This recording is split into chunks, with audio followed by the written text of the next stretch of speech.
Hello everyone, welcome to my channel. आज की video में हम पढ़ने वाले हैं क्लास 11th इंग्लिश की वुवन वर्ड्स बुक का fifth essay what is a good book का पार्ट सेकंड। जॉन रस्किन ने ये ऐसे लिखा था। इसका एक पार्ट हम ऑलरेडी पढ़ चुके हैं, सेकंड पार्ट पढ़ने जा रहे हैं। अगर आपने फर्स्ट पार्ट नहीं देखा है तो डिस्क्रिप्शन में मैंने लिंक दिया है 11th क्लास की प्लेलिस्ट का, पहले वो पार्ट देखिए उसमें जाकर, उसके बाद सेकंड पार्ट पर आइए। तो चलिए शुरू करते हैं आज हम सेकंड पार्ट को। तो 176 तक हमने पढ़ लिया था, यहाँ डेड तक पढ़ लिया था, कंपनी ऑफ द डेड। इसका लास्ट पैराग्राफ जो इस पेज का है वो हमने शुरू करना था। तो चलिए पढ़ना शुरू करते हैं।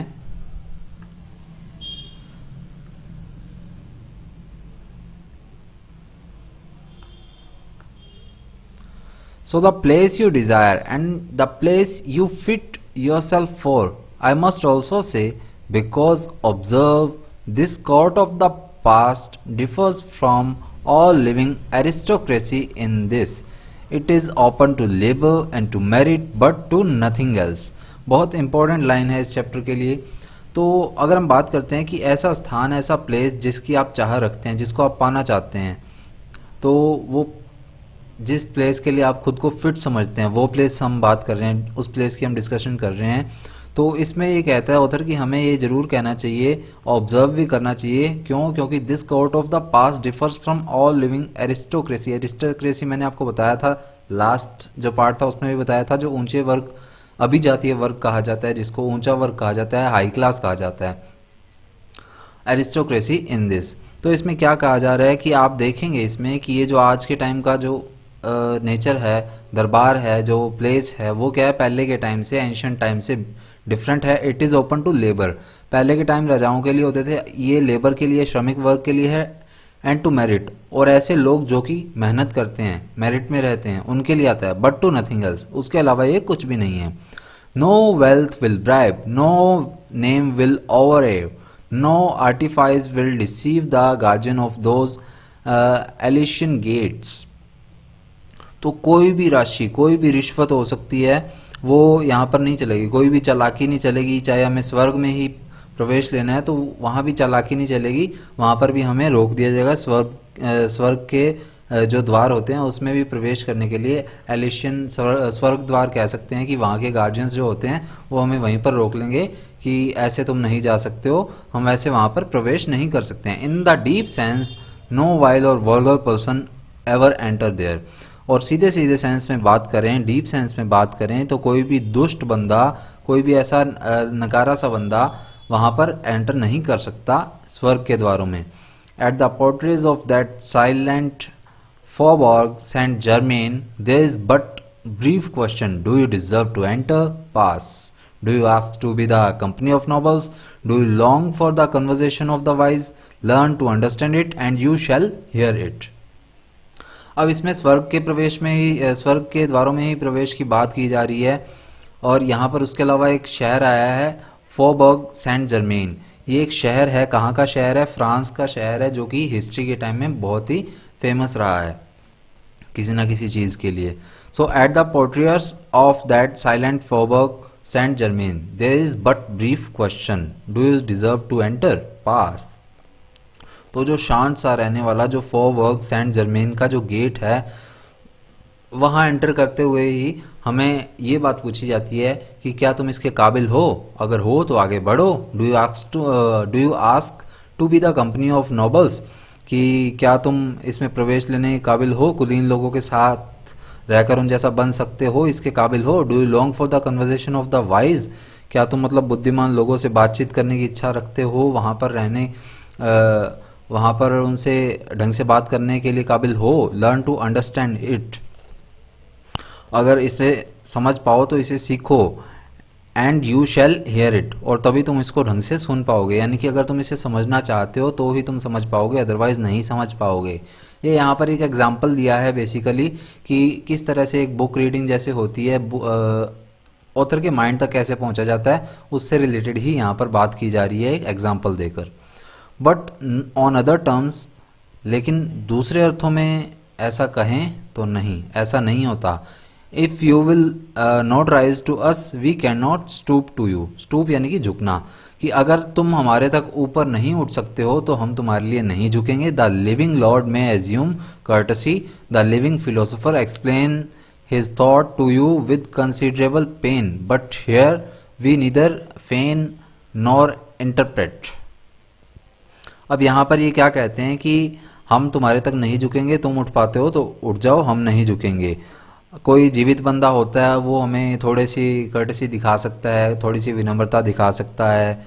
कोई जो दार्शनिक या फिलोसोफर है वो ढंग से निर्णय लेते हुए हमें समझा सकता है, यानी कि इतने वो एबिलिटी रखता है कि कोई ढंग का निर्णय ले और हमें ढंग से समझा पाए. लेकिन ये जहाँ पर स्वर्ग के द्वारों की बात कर रहे हैं वहाँ पर ना तो कोई यहाँ पर बहाना बनेगा, ना ही कोई व्याख्या की जाएगी, बल्कि हमें तो क्या है किसी अपने हाई लेवल की सोच पर जाना होगा, यानी कि अपने सोच के स्तर को ऊंचा उठाना होगा. You must try to level of your thoughts if you would be gladdened by them, कि अगर आपको ऊपर उठना है तो ही आप उठ पाओगे, तभी आप इससे प्रसन्न हो पाओगे. एंड शेयर आवर फीलिंग्स, और तुम्हें अपनी भावनाओं को भी शेयर करना होगा. If you would recognise our presence, अगर तुम हमारी मौजूदगी को पहचान पाते हो तभी तुम हमारी भावनाओं को भी समझ पाओगे, अपनी भावनाओं को भी एक्सप्रेस कर पाओगे. तो बेसिकली क्या है, इसमें कुछ भी नहीं है पैराग्राफ में, बस बोरिंग सा पैराग्राफ है. नॉन फिक्शन आपको पहले भी बताया कि नॉन फिक्शन है ये. इसके बस मीनिंग्स जो हैं वो इम्पोर्टेंट हैं, वो देख लीजिए. तो क्या दिया गया है मीनिंग में, ब्राइब पहला वर्ड है. ब्राइब का मीनिंग होता है रिश्वत, कि हम रिश्वत नहीं दे सकते हैं, कोई भी रिश्वत यहाँ नहीं चलेगी स्वर्ग में. ओवर यानी कि आतंकित.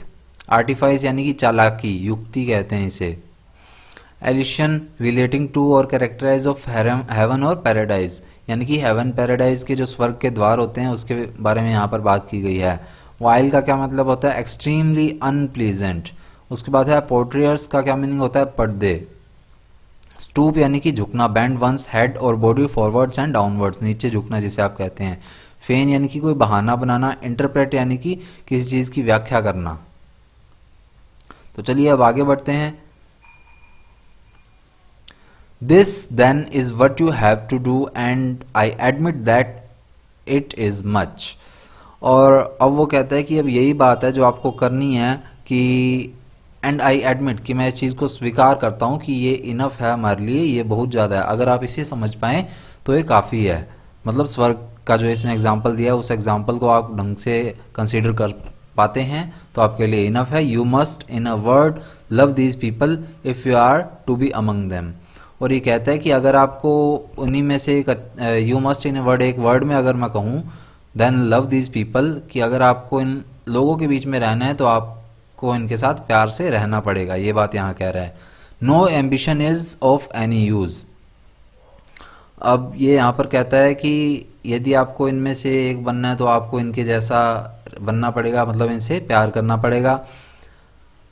No ambition is of any use, यानी कि कोई भी महत्वाकांक्षा का कोई भी अर्थ नहीं होता है. दे स्कॉर्न योर एम्बिशन, कि आप अगर उन्हें अपनी महत्वाकांक्षा बताएंगे, अपने एम्बिशन के बारे में बताएंगे तो वो क्या करेंगे, आपका मजाक उड़ाएंगे, स्कॉर्न करेंगे. You must love them and show your love by a true desire to be taught by them. आपको उनसे प्यार करना पड़ेगा, अपनी सच्ची निष्ठा दिखानी पड़ेगी, तभी वो आपको समझ पाएंगे और फीलिंग्स को समझेंगे, तभी वो आपको सिखाएंगे. And to enter their thoughts, आपको उनके थॉट्स को, डीप मीनिंग्स को जानना पड़ेगा. अभी यहाँ पर डायरेक्ट क्या कह रहा है कि अगर आपको पोइट ऑथर को समझना है, उसके थॉट्स को समझना पड़ेगा आपको, तभी आप उसके डिज़ायर्स को अच्छे से समझ पाएंगे वो क्या कहना चाह रहा है. To enter into their observe not to find own expressed by them. और अगर आपको उनके थॉट्स में जाना है तो पहले आपको उन्हें ऑब्जर्व करना पड़ेगा, खुद से ही कुछ ना कुछ नहीं करना है अपने आप. मतलब ऐसे नहीं करना है कि अपना ही मीनिंग निकाल लिया, हाँ इनफ है इतना, ऐसा नहीं करना होता. If the person who wrote the book it knows not wiser than you, you need not read it. अभी यहाँ पर कहता है कि अगर जिस बंदे ने वो किताब लिखी है अगर वो आपसे ज़्यादा बुद्धिमान नहीं है तो आपको वो किताब नहीं पढ़नी चाहिए. इफ़ ही बी, अगर वो तो आपसे बुद्धिमान है, he will think differently from you in many respects, कि अगर आपसे वो बुद्धिमान है तो आपसे कुछ अलग सोचेगा, आपसे कुछ डिफरेंट सोचेगा, तभी आपको उसकी बुक को पढ़ना चाहिए. अदरवाइज आपको उसके प्रस्पेक्टस से ही पता लग जाता है कि ये बुक कैसी होगी, हमें पढ़नी चाहिए या नहीं. क्योंकि कुछ बुक्स होती हैं जो अच्छी होती हैं, हम उन्हें पढ़ते हैं, हमें वो डिफरेंट लगती हैं, क्योंकि ऑथर को ये पता होता है कि जो रीडर है वो किस सोच तक सोच सकता है। ऑथर ऐसे ही नहीं बना होता, वो उसने काफ़ी समय लगाया होता है इन चीज़ों में, तभी वो ऑथर बनता है। वो हर एक सोच को सोच कर चलता है। Very ready we are to say of a book how good this is, that's exactly what I think. अब बहुत जल्दी हम किसी भी बुक के बारे में कह देते हैं कि ये कितनी अच्छी है।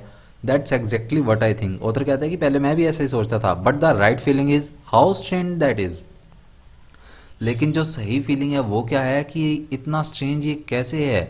I never thought of that before and yet I see it is true.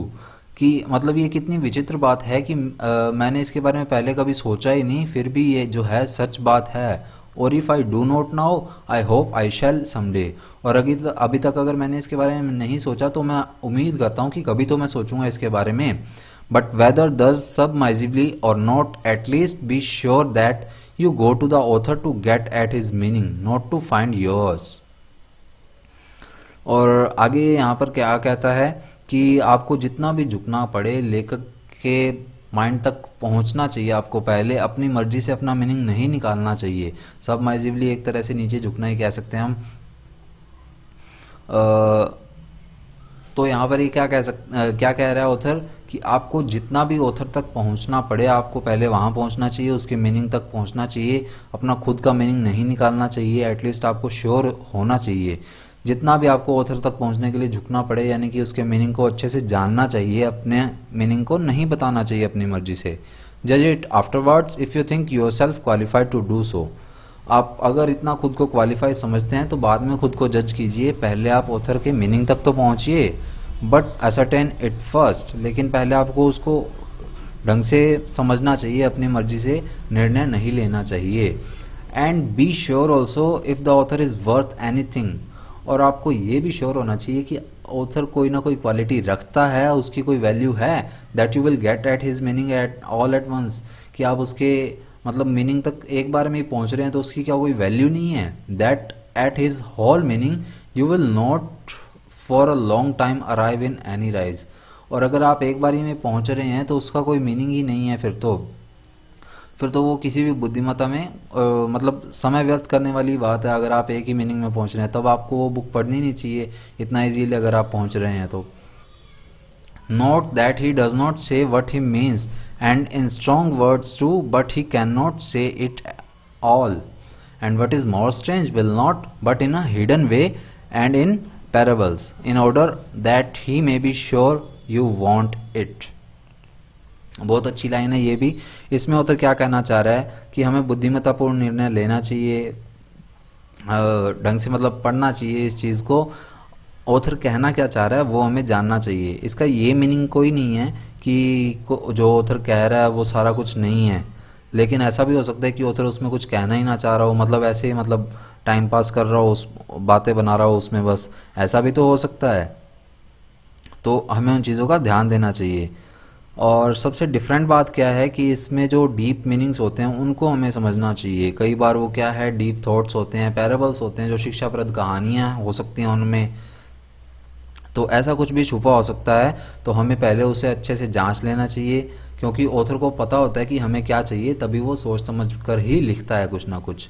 I can not quite see the reason of this nor analyse that cruel reticence in the breast of wise man which makes them always hide their deeper thoughts. अब ये यहाँ पर क्या कह रहा है author कि मैं इसका कारण नहीं देख पा रहा हूँ कि किस तरह से, मतलब कई ऑथर्स होते हैं कि जो डीपली अपने थॉट्स को दबा कर रखते हैं अपने मन में। रेटिसेंस यानी कि अपने मन में दबा कर रखना थॉट्स को, जो वो अपने छाती में कंट्रोल करके रखते हैं, उस चीज़ को यहाँ पर कहा गया है कि मैं इस चीज़ को समझ ही नहीं पा रहा हूँ, देख ही नहीं पा रहा हूँ कि किस तरह से कुछ जो लोग होते हैं वो अपनी छाती में ही, बुद्धिमान लोग होते हैं, वो अपनी छाती में ही बातों को छुपाए रखते हैं लंबे समय तक, बहुत ही लंबे समय तक दबाए रखते हैं अपने थॉट्स को और बाहर नहीं आने देते हैं। वो किस तरह करते हैं मुझे नहीं पता है। जैसे आपने कई गानों में भी देखा होगा कि किस तरह से कई गाने जो होते हैं वो काफ़ी लंबे समय तक हम उसका टीज़र देख लेते हैं, या फिर कई बार देख लेते हैं कि कोई ऐसे बंदा डाल देता चलते फिरते कि ये गाना इस बंदे का आने वाला है, इस सिंगर का आने वाला है, और हम 2 साल तक 3 साल तक वेट करते रहते हैं और 2-3 साल बाद हमें वो गाना देखने को मिलता है। तो कहीं ना कहीं से वो लीक तो हो जाता है गाना, लेकिन एक्चुअल में रिलीज नहीं होता है। मतलब वो उसने अपने मन में दबाकर तो रखा गाना, तो कितने लंबे समय तक वो उसने दबाकर रखा गाना, उस चीज़ को हम सोचें तो किस तरह से सोचें। They do not give it to you by the way of help but of reward. वो आपको किसी हेल्प के रूप में नहीं देते हैं, बट एक रिवॉर्ड के रूप में, एक प्रशंसा के रूप में आपको ये चीज़ देते हैं। And will make themself sure that you deserve it before you allow to reach it before. और वो ये सारी चीज़ें सोच कर चलते हैं कि क्या भी आप इस काबिल हो भी या नहीं हो, इसको पढ़ने के काबिल हो भी या नहीं। क्योंकि कई बुक्स आपने देखी होंगी जो कि मतलब हायर क्लास वाले लोग ही पढ़ते हैं, कुछ गिने चुने लोग ही पढ़ते हैं, चाहे वो हायर क्लास के ही हों या फिर हायर क्लास के ना भी हों। कोई ज़्यादा लोग उसे नहीं पढ़ते हैं, क्योंकि ऑथर को पता होता है कि इस तरह के डीप मीनिंग वाली बुक सारे नहीं पढ़ेंगे, तो वो सोच समझकर ही सारी चीज़ें लिखता है। But it is the same with the physical type of wisdom gold. और ऐसी ही चीज़ गोल्ड के बारे में ही है। गोल्ड जो रेयर खनिज कहा जाता है, जिसे फिजिकल टाइप में जो भौतिक स्वरूप में होता है, तो ऐसा हम नहीं कह सकते। There seems to you and me no reason why the electric forces of the earth should not carry whatever there is of gold within it at once to the mountain's top, so that kings and people might know that all the gold they could get was there, and without any trouble of digging or anxiety or chance or waste of time cut it away and coin as much as they needed। तो यहाँ पर author क्या कह रहा है, ये time pass वाली line है लेकिन अच्छी लाइन है, गोल्ड के बारे में है कि गोल्ड जो है एक प्रीशियस थिंग है, बहुत महंगी मिलती है।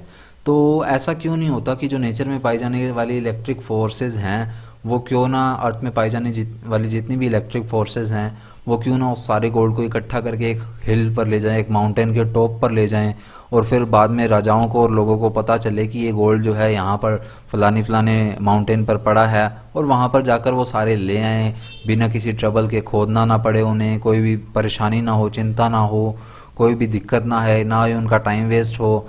जैसे वो उसे काटना चाहें वैसे काट लें, जिस तरह की कॉइन बनाना चाहें वैसे ही बना लें। ऐसा क्यों नहीं होता?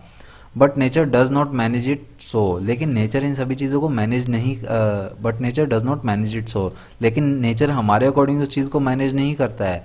यानी कि सारी चीज़ें हमें बनी बनाई नहीं मिलती हैं, हमें उनके लिए मेहनत करनी पड़ती है। तो सीधा सीधा इसका अर्थ क्या है कि सारी बुक्स जो हैं उनका मीनिंग ऊपर ऊपर नहीं लिखा होता, हमें डीपली उसके थॉट्स तक, उसके मीनिंग्स तक पहुंचना पड़ता है। शी यहाँ पर अर्थ के लिए आया है, शी धरती माता जिसे हम कहते हैं। So she put it in little fissures in the earth. ये मतलब फिजर्स दरारों को कहा जाता है कि जो धरती है वो अपनी दरारों में जो है इन चीज़ों को दबाकर रखती है। Nobody knows where. अब किसी को भी नहीं पता कि ये धरती जो है वो कहाँ पर इन चीज़ों को दबाकर रखती है। Nobody knows where you may dig long and find none. आप बहुत लंबे समय तक बहुत खोदते हैं किसी चीज़ को और आपको कुछ भी नहीं मिलता कई बार। तो you must dig painfully to find any. और अगर आपको कुछ ऐसा चाहिए, यानी कि मान लीजिए गोल्ड जो है वो इतना महंगा क्यों मिलता है, प्रीशियस है, रेयर है, तो ये इसीलिए ये इतना महंगा मिलता है क्योंकि ये बहुत कम है यहाँ पर। इसे खोदने के लिए बहुत मेहनत करनी पड़ती है। तो आपको अगर उस चीज़ को पाना है तो आपको बहुत दर्द सहना पड़ेगा, दर्द सहते हुए खुदाई करते जाना है आपको, तभी आपको जो सफलता है वो प्राप्त होगी। एंड चलिए पहले इसका मीनिंग देख लीजिए जितने भी हैं। तो पहला वर्ड आया था यहाँ पर स्कॉर्न। स्कॉर्न का मतलब होता है तिरस्कार करना, किसी का मजाक उड़ाना भी जिसे हम कहते हैं। सबमाइजिवली का मीनिंग है दब्बूपन से, यानी कि झुककर रहना। Readily obey other people and do what ever they want. जैसा वो चाहते हैं वैसा हम करने लग जाएं। तो मेक श्योर ऑफ कहते हैं एसर्टेन को। और उसके बाद है पैराबल्स शिक्षाप्रद कथाएं होती हैं, specially told in the Bible में जो कही गई वो कथाएं कह सकते हैं। रेटिसेंस क्या है, अल्पभाषिता, यानी कि non willingness to talk much with people. मैंने आपको बताया था कि जो अपने छाती में वो सारी चीज़ों को दबाकर रखते हैं अपने थॉट्स को, यानी कि बहुत कम बोलने वाले जो होते हैं, उसे रेटिसेंस कहा जाता है उस चीज़ को। उसके बाद है फिजर्स दरारें जो धरती में पाई जाती हैं उन्हें फिजर्स कहा जाता है। इंक्लाइंड जो किसी चीज़ के इच्छुक हो हम, उस चीज़ को कहा जाता है। तो चलिए यहाँ से पढ़ना है हमने, पढ़ते हैं हम। And it is just the same with man's best wisdom. और यही बात जो है, सारी चीज़ें जो हैं वो आदमी की बुद्धिमत्ता के लिए भी हम कह सकते हैं। When you come to a good book, अगर आप एक अच्छी पुस्तक की तरफ आते हैं, यू मस्ट आस्क योरसेल्फ, तो आपको अपने आप से ये चीज़ पूछनी चाहिए, am I inclined to work as an Australian miner would, कि मैं भी उतना काम करने का इच्छुक हूँ क्या जितना कि कोई ऑस्ट्रेलिया की खदान में काम करने वाला, माइन में काम करने वाला बंदा होगा। अभी ऊपर वाले एग्जाम्पल को, जो गोल्ड वाला एग्जाम्पल है, उसी को लेकर यहाँ पर चल रहा है। आर माई पिकारसक, पिकारसक जो आप फावड़ा वगैरह जिसे कहते हैं, और शोवल्स भी उसी में से कोई एक चीज़ होती है, मतलब ये इंस्ट्रूमेंट्स हैं, खुदाई के लिए यूज़ होते हैं। Are my pickaxes and shovels in good order and am I in good trim my self, my sleeves well up to the elbow and my breath good and my temper. तो यहाँ पर ये क्या कहना चाह रहा है कि मतलब खुदाई के लिए ही आगे ये बात कर रहा है कि क्या मेरे जो औजार हैं सारे वो सही हैं, क्या मेरी फावड़ा, मेरी कुल्हाड़ी वगैरह जो भी खुदाई के लिए यूज़ होने वाली चीज़ें हैं वो सही है या नहीं है, अच्छी स्थिति में है या नहीं है, क्या मैं खुद अच्छी स्थिति में हूँ या नहीं हूँ, क्या मेरी जो बाजुएं हैं शर्ट की वो अच्छी तरह कोहनी तक, एल्बो तक मोड़ी हुई है या नहीं है, क्या मैं अच्छे से सांस ले पा रहा हूँ या नहीं ले पा रहा हूँ, क्या मैं अपने कंट्रोल में हूँ या नहीं हूँ। And keeping the figure a little longer even at the cost of tiresomeness, तो मतलब उसका मिजाज अच्छा है या नहीं है, खुद का वो अच्छे टेम्पर में है या नहीं है, मतलब कंट्रोल में है या नहीं है, ये बात यहाँ कही है। And keeping the figure a little longer, तो अब आगे वो क्या कहता है कि कितनी भी कीमत पर उस मात्रा को अधिक बनाए रख सकता हूँ, मतलब उसको खींच के रख सकता हूँ मैं, ये मेरे अंदर कंट्रोल है या नहीं है। Even at the cost of tiresomeness, कि मतलब चाहे कितना भी हो जाए मैं अपने आप पर कंट्रोल बनाए रख सकता हूँ या नहीं रख सकता, चाहे कितनी भी मुझे थकावट आ जाए। For it is a thoroughly useful one, क्योंकि ये क्या है, काफ़ी ज़्यादा मेरे लिए इफेक्टिव है, लाभप्रद है। सोना जो है उसके लिए ही एग्जाम्पल अभी चल रहा है। The metal you are in search of being the author's mind और मीनिंग, और उसी मेटल को कंपेयर करते हुए ये अब ऑथर के माइंड के साथ वर्ड को कंपेयर कर रहा है। जैसे कि सोना जो है एक मेटल है, उसी तरह वर्ड जो है वो ऑथर के माइंड का मेटल है, गोल्ड है। तो ऑथर के माइंड या ऑथर के मीनिंग तक आप उस तरह से पहुंच पा रहे हैं या नहीं है, ये चीज़ यहाँ पर कही गई है। His words are as the rock, उसके जो वर्ड्स हैं वो एक पत्थर की तरह हैं। Which you have to crush, जिसे आपको कुचलना है, एंड स्मेल्ट, उसे गलाना है, in order to get at it. यानी कि ये डायरेक्टली सोने से कंपेयर करते हुए जा रहा है कि उसके जो वर्ड्स हैं वो पत्थर है, उसे आपको पहले क्रश करना है, उसे तोड़ना है, उसे कुचलना है, एंड स्मेल्ट, फिर उसे गलाना है ताकि आप उसके मीनिंग तक पहुंच सकें। यानी कि आपको डायरेक्टली खुद के मीनिंग नहीं निकालने हैं, आपको उस वर्ड की अच्छे से खोजबीन करनी है, जितने भी उसके मीनिंग निकल सकते हैं।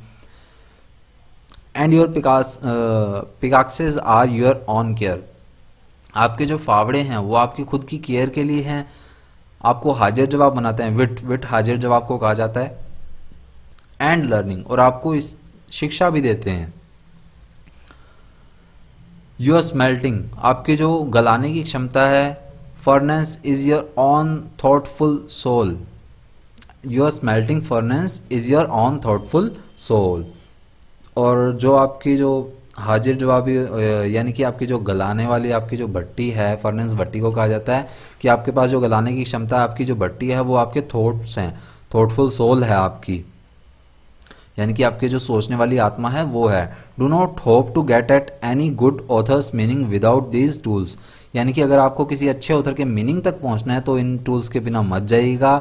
एंड दैट फायर, और अपने मतलब जो फायर है वो मत चलाइएगा। Often you will need sharpest, आपको इसके लिए मतलब शार्प होना चाहिए, शार्प होना पड़ेगा, यानी कि तेज होना पड़ेगा। Finest chiselling and patientest fusing before you can gather one grain of metal, यानी कि आपको कोई भी एक ऐसा वर्ड नहीं लेकर जाना है, कोई भी धातु के कण से कंपेयर कर रहा है, मेटल के एक ग्रेन से कंपेयर कर रहा है वर्ड को, कि आपको डायरेक्टली किसी भी चीज़ का मीनिंग नहीं निकाल लेना है। आपको अगर किसी भी वर्ड के मीनिंग तक पहुंचना है तो आपको बहुत ही संयम बनाना पड़ेगा, बहुत ही उसको तराशना पड़ेगा, अपने तीखेपन का, अपने तेजपन का जो उपयोग है वो सही से करना पड़ेगा, संयम बनाकर रखना पड़ेगा, और फिर ही उसको यूज़ करना है आपको। और ये जो है हमारे चैप्टर का लास्ट पैराग्राफ शुरू हो चुका है, सबसे बड़ा पैराग्राफ है। And therefore first of all I tell you earnestly and authoritatively, I know I am right in this. Okay, यहाँ पर मीनिंग रह गए हैं। इंक्लाइंड का मीनिंग हो गया था इच्छुक, और उसके बाद जो है पिकाक्सेस का मीनिंग है फावड़ा कहते हैं, a tool with curved iron bar. Shovels किसे कहते हैं? बेलचे को कहते हैं, जो कि खुदाई के लिए यूज़ किया जाता है। A tool use for picking up and moving sand और स्नो, मिट्टी को इधर उधर करने के लिए यूज़ होता है। टायरसमनेस, उबाऊ या कष्टकर होने की स्थिति में, कंडीशन ऑफ एंग्री और बॉर्ड। तोरौली का क्या मीनिंग है? वेरी मच और ग्रेटली। पिकाक्सेस फावड़ा फिर वही आ गया। फर्नेस का क्या मीनिंग है? An enclosed structure in which material can be heated to very high temperature, यानी कि एक ऐसी बंद सरफेस जिसके अंदर की हाई टेम्परेचर में किसी भी चीज़ को गलाया जाता है। चिजलिंग का क्या मीनिंग है? किसी व्यक्ति या चीज़ को बढ़िया आकार देना, उसे अच्छा बनाना, शेप करना उसको। फजिंग का क्या मीनिंग है? कंबाइन करना। अर्नेस्टली का क्या मीनिंग है? गंभीरता से। ओके, नया पैराग्राफ शुरू हो गया। चलिए पहले इस पैराग्राफ को पढ़ते हैं। And therefore first of all I tell you, और इसलिए सबसे पहले मैं आपको बताना चाहूँगा, अर्नेस्टली यानी कि गंभीरता से, और ऑथोरिटेटिवली यानी कि आधिकारिक रूप में मैं आपको ये बताना चाहूँगा, यानी कि आपको थोड़ा सा भाषण देने की स्थिति में या आप पर अधिकार जमाते हुए मैं ये चीज़ आपको कहूँगा। I know I am right in this, मैं जानता हूँ कि मैं इसमें बिल्कुल सही हूँ। You must get into the habit of looking intensely at words and assuring your self और their meaning syllable by syllable, nay letter by letter. तो ये कहता है कि मैं अधिकार के रूप से आपको ये बात कह रहा हूँ, गंभीरता से कह रहा हूँ कि आपको शब्दों को ध्यान से देखने की आदत जो है वो बना लेनी चाहिए, इंटेंसली देखना चाहिए उनको, न केवल सिलेबल बाय सिलेबल बल्कि लेटर बाय लेटर देखना चाहिए आपको, उसे एक एक अक्षर ढंग से पढ़ना चाहिए। For though it is only by reason of the opposition of letters in the functions of science to sounds in the function of science that the study of books is called literature, and a man versed in it is called by the consent of nations a man of letters instead of a man of books or of words. You may yet connect with the accidental nomenclature this real principle. चलिए पहले यहाँ तक पढ़ते हैं। For though it is only by reason of the opposition of letters, कि क्योंकि ये मात्र अक्षरों के विपरीत होने की बात नहीं है, या फिर उनके चिन्ह या फिर उनकी आवाज़, जो भी डिफरेंसेस हैं उनमें, सिर्फ उनकी बात नहीं है, ये उनके जो चिन्ह होते हैं, उनकी जो बनावट होती हैं, उनमें भिन्नता होती है। ये सारी चीज़ें मिलकर ही उस स्टडी को क्या बनाती हैं? लिटरेचर बनाती हैं। यानी कि जैसे आप इंग्लिश लिटरेचर पढ़ रहे हैं तो इसमें वर्ड्स जो हैं अलग हैं, इसमें जो आपके पूर्ण विराम, जो कोमा वगैरह होते हैं, जिसे आप फुल स्टॉप, कोमा और हाइफन वगैरह ये सारी चीज़ें कहते हैं, और ये सारी चीज़ें अलग हैं। हिंदी में आप देखेंगे, हिंदी साहित्य में ये सारी चीज़ें अलग हैं, पूर्ण विराम, अर्ध विराम, ये सारी चीज़ें बोली जाती हैं वहाँ पर। संस्कृत में ये सारी चीज़ें अलग हैं। यानी कि ये सारी चीज़ें, उसका साउंड सिस्टम जो होता है, उसकी जो अक्षरों की पहचान होती है, ये सारी चीज़ें एक दूसरे से इन सभी को डिफरेंट बनाती हैं, और यही सारी चीज़ें मिलकर लिटरेचर का निर्माण करती हैं। And that a man versed in it is called by the consent of Nations a man of letters instead of a man of books और ऑफ वर्ड्स। और यही सारी चीज़ें जो एक आदमी को इन सभी बुक्स की स्टडी को लिटरेचर बनाती हैं, वही सारी चीज़ें अगर कोई मैन जो है इन सभी में दक्ष है, तो उन राष्ट्रों के द्वारा उन्हें क्या बोला जाता है? उन राष्ट्रों के द्वारा उन्हें अ मैन ऑफ लेटर्स कहा जाता है, बजाय इसके कि अ मैन ऑफ बुक्स और अ मैन ऑफ वर्ड्स। बहुत अच्छी लाइन है, बहुत इंपॉर्टेंट लाइन भी है, यानी कि एक बंदे के बारे में बोला जा रहा है इसमें। You may yet connect with that accidental nomenclature this real principle। और हाँ जी, चलिए ये लाइन हो गई थी। और फिर भी आप क्या है, अचानक से हुए इस नोमेनक्लेचर यानी कि नामकरण कहते हैं इसे हिंदी में, कि अचानक से हुए नामकरण में क्या नहीं कर सकते हैं, इस नियम को डायरेक्टली नहीं समझ सकते हैं, यानी कि आपको इसे समझने में थोड़ा बहुत कनेक्ट करने में दिक्कत तो आएगी ही।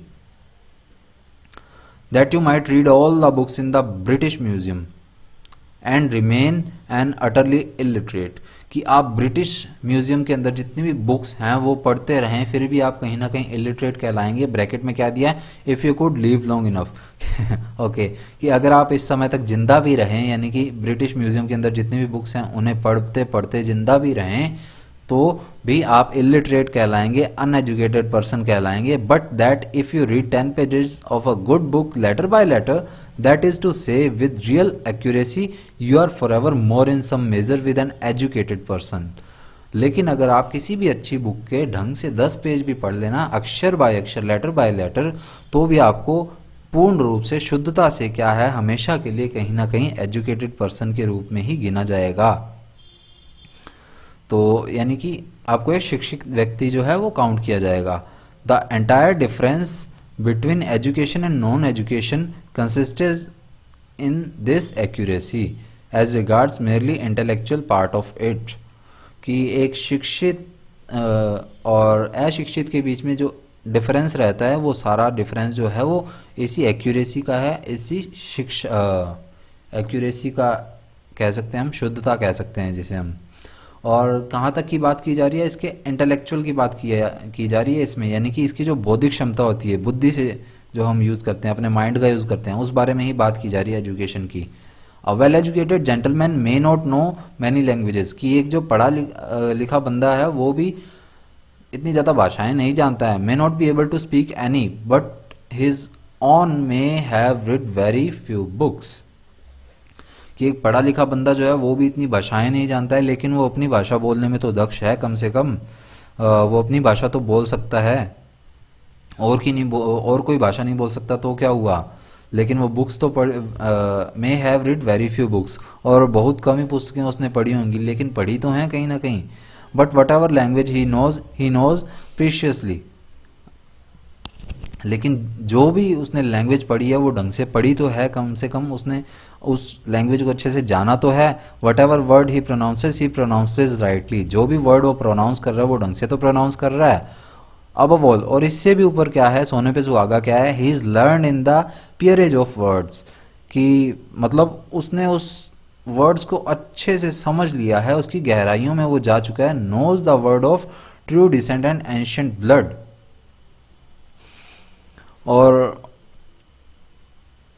उसने उसकी गहराइयों को जो है वो समझ लिया है, ठीक तरह से जान लिया है.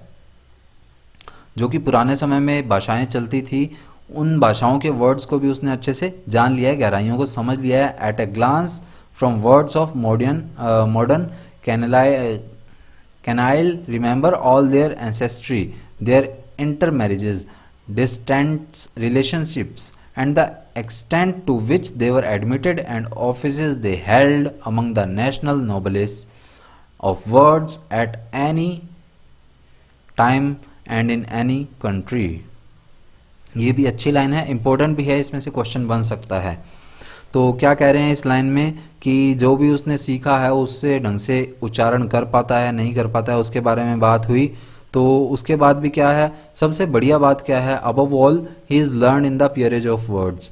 सबसे बढ़िया बात क्या है कि उसने बहुत ही रिच वर्ड सीखे हैं, बहुत ही डीपली उनको समझा है. Knows the words of true descent and ancient blood. ठीक तरह से उनको जाना है, पुराने समय में चले आए वर्ड्स को भी उसने महत्वता दी है. At a glance from words of modern canaille. और आज के टाइम में जो वर्ड्स यूज़ होते हैं उनके होते हुए भी उसने एंशिएंट वर्ड्स को यूज़ किया है, पुराने टाइम के वर्ड्स को महत्वता दी है. Remember all their ancestries. उनकी वंशावली को, उनके वंशों को याद रखा है उसने. Their intermarriages. उनके जो अंतर्विवाह होते थे उनको याद रखा है. Distantest relationships. और जो दूर दूर की उसके रिश्तेदारियां हैं उसे भी याद रखा है. And the extents to which they were admitted. और उस हद तक याद रखा है जिस हद तक उसे स्वीकार किया जाता है. And offices they held. जिन ऑफिसेज में वो काम करते हैं उन्हें भी वो याद रखता है. ये रिश्तेदारी की बात आ रही है. Among the national noblesse of words at any time and in any country. और उन शिक्षित लोगों के बीच में जो कि मतलब काफ़ी अभिजातीय वर्ग के, ऊंचे वर्ग के लोग हैं, उन सभी के बीच में उसका उठना बैठना कहीं ना कहीं रहा होगा किसी भी समय में, किसी भी देश में. तो उन सभी को भी उसने याद रखा है. ये एक एजुकेटेड मैन की बात आई है. But an uneducated person may know by memory any number of languages and talk them all and yet truly not know a word of any, not a word even of his own. लेकिन अगर एक हम निरक्षर व्यक्ति, एक uneducated बंदे की बात करें, चाहे उसने कितनी भी संख्या में भाषाएं जो है अपनी यादाश्त में रखी हों और उन सभी को बोल सकता हो, फिर भी वास्तव में वो एक शब्द भी नहीं अच्छे से जान पाता और उनमें से एक भी ढंग से वर्ड उसे नहीं ध्यान होगा। An ordinary clever and sensible seaman will be able to make his way ashore at most ports. Ashore तट या किनारा जिसे आप बोलते हैं वही है शायद ये, कि एक ऑर्डिनरी सा लेकिन कहीं ना कहीं चतुर और कहीं ना कहीं बुद्धिमान जो है नाविक सीमैन जो है वो कहीं ना कहीं किसी तट के किनारे पर पहुंचने में सफल होता है। Yet he has only to speak a sentence of any language to be known for an illiterate person. हालांकि उसे क्या करना होता है, कहीं ना कहीं सिर्फ एक वर्ड यूज़ करना होता है इस तरह का,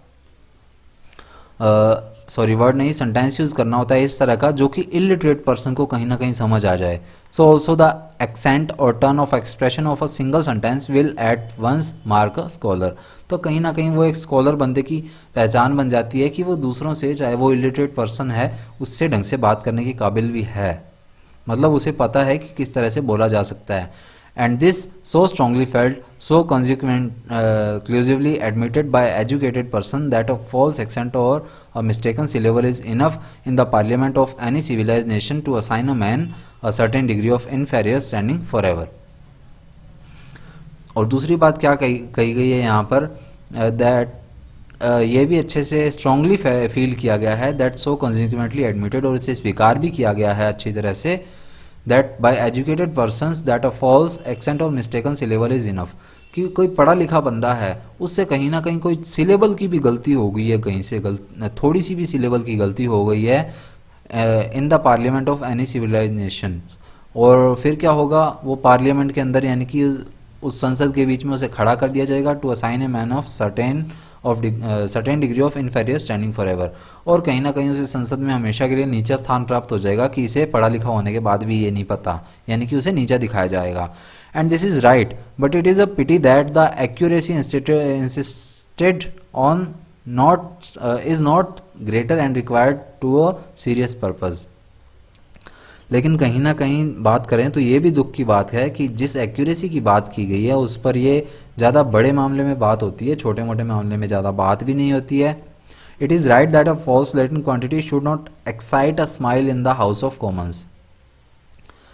अब क्या कहते हैं कि ये बात सही है कि अगर हमने हाउस ऑफ कॉमन्स जो है वो एक निचला सदन है, हाउस ऑफ कॉमन्स संसद का निचला सदन है लेटिन के अंदर, इंग्लैंड के अंदर, और लेटिन भाषा जहाँ यूज़ की जाती है, यहाँ पर ये कहा गया है कि मतलब लेटिन भाषा का कोई भी गलती जो है वो सही रूप में देखी जाए तो वो हाउस ऑफ कॉमन्स यानी कि जो निचला सदन है संसद का वहाँ का, उसको एक्साइट कर सकती है, उसे स्माइल ला सकती है। But it is wrong that a false English meaning should not excite a frown there. लेकिन ये बात गलत है कि जो एक इंग्लिश की छोटी सी भी गलती है वो वहाँ पर एक्साइट नहीं करेगी, वहाँ पर उन्हें दुख नहीं पहुँचाएगी। अगर कोई भी गलती हो जाती है वहाँ पर निचले सदन में, वहाँ के निचले सदन में, तो वहाँ के लोग उसे ऐसे घूर घूर के देखने लग जाएंगे। Let the accent of words be watched, तो क्या किया जाए, इन वर्ड्स को अच्छे से देखा जाए, बाय ऑल मीन्स इनके सभी मीनिंग्स को जाना जाए, but let the meaning be watched more closely still, लेकिन कहीं ना कहीं उसके मीनिंग को ढंग से अभी भी देखा जाना चाहिए, यानी कि एक बार देख लिया तो उसे दोबारा ना देखें, ऐसा ना हो, दोबारा भी देखना चाहिए। And fear will do the work, और कुछ ही हद तक लोग ऐसे करते हैं और कुछ ही मीनिंग्स को ही देखते हैं। A few words will chosen and well distinguished, अब कुछ ही वर्ड्स को यहाँ पर लिया जाएगा, कुछ ही वर्ड्स को चुना जाएगा, उन्हें पहचाना जाएगा। Will do work that 1,000 can not, और कुछ ही वर्ड्स को वहाँ पर लिया जाएगा, चूज़ किया जाएगा, उन्हें तराशा जाएगा ढंग से। Will do work that 1,000 can not, और हजारों में से कुछ ही व्यक्ति ऐसा काम करेंगे, कुछ ही वर्ड्स पर ऐसा काम किया जाएगा। When everyone is acting equivocally in the function of another, और स्पष्ट तौर पर बात करें तो हर एक बंदा क्या है, स्पष्ट तौर पर दूसरे के काम का जो है वो एक्टिंग करता है दूसरे के काम की, यानी कि अपना काम ध्यान नहीं देता, वो दूसरे की गलती ज़्यादा निकालता है। डायरेक्टली इसका मीनिंग ये है, मतलब खुद की गलती चाहे जितनी मर्जी हो और दूसरे की कोई भी एक गलती निकल गई तो उसको कहेगा कि हाँ देख तेरी ये गलती है। Yes, and words if they are not watched will do deadly work sometime, और हाँ शब्दों की बात करें तो शब्द कई बार ऐसे भी होते हैं कि अगर उन्हें ढंग से ना देखा जाए, उन पर ध्यान ना दिया जाए तो कई बार वो हमारे लिए घातक भी सिद्ध हो सकते हैं, कई बार खतरनाक भी सिद्ध हो सकते हैं हमारे लिए। तो वर्ड्स को अच्छे से पढ़ना चाहिए। और चलिए इसके मीनिंग्स, इसके वर्ड्स के मीनिंग्स को जो है वो देख लेते हैं, ताकि मेरे लिए कहीं ना कहीं ये घातक ना हो। तो पहले हमने देखा था अर्नेस्टली। अर्नेस्टली का क्या मीनिंग होता है? गंभीर रूप से, गंभीरता से भी जिसे कहते हैं। तो अर्नेस्टली क्या है? गंभीरता से, सीरियसली। ऑथोरिटेटिवली क्या है? आधिकारिक रूप से। डिमांडिंगली जिसे कहा जाता है। इंटेंसली क्या है? विद एक्सट्रीम फोर्स और स्ट्रेंथ, ध्यानपूर्वक जिसे कहते हैं। सिलेबल क्या होता है? एक स्वर वाला शब्दांश होता है, हिंदी में आपने शब्दांश वर्ड सुना होगा। अ वर्ड और a part of word having on vowel sounds, तो जिसमें वोवल साउंड आता है और जिस वर्ड के पार्ट में, उसे सिलेबल कहा जाता है। अगर आप लिटरेचर के स्टूडेंट हैं ढंग के और आपने ढंग से लिटरेचर को पढ़ा है, तो आपने सिलेबल को जाना होगा लिटरेचर के अंदर, क्योंकि लिटरेचर के अंदर सिलेबल का बहुत ही इंपॉर्टेंट फैक्ट होता है। और उसके बाद है कंसेंट। कंसेंट क्या है? Permission for something to happen or agreement to do something. उसके बाद है नोमेनक्लेचर।